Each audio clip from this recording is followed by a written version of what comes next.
Судьба Мирсаида Султангалиева – это судьба татарского народа, Татарстана. Султан Галиев указал пути борьбы в национально-освободительном движении угнетенных народов.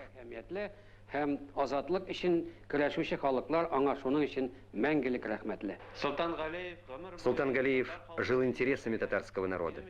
Для меня он остается великим теоретиком и выдающимся политиком.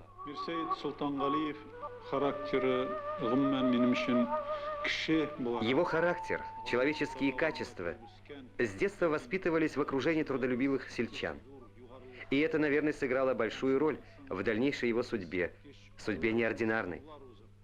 Он прошел путь от простого деревенского парня до государственного политического деятеля международного масштаба. Казань. Город, в который его привело желание вырваться на просторы познания, общение с образованными людьми, прикоснуться к таинству новой, но вожделенной мечты. 5 человек претендовали на одно место в знаменитую учительскую школу, у истоков которой стоял выдающийся востоковед академик Радлов. Мирсаид успешно выдержал экзамен. Болью и надеждой Султангалиева стала судьба Татарской Республики. И когда в начале 20-го года началась подготовка к ее созданию, стало ясно, что у этой идеи есть много защитников, но и немало противников.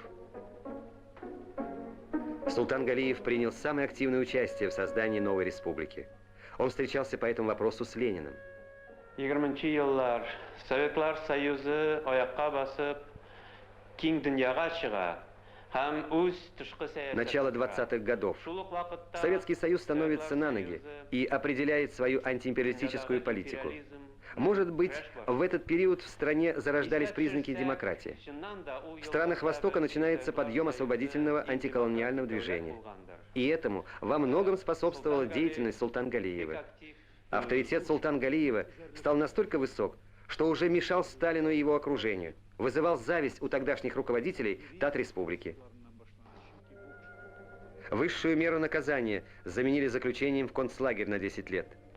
Султангалиев отбыл срок на знаменитых Соловках, работая конюхом на одном из отдаленных островов.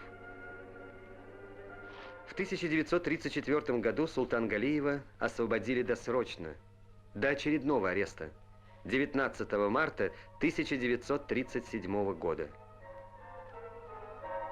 В мае 1937-го этап в Казань. —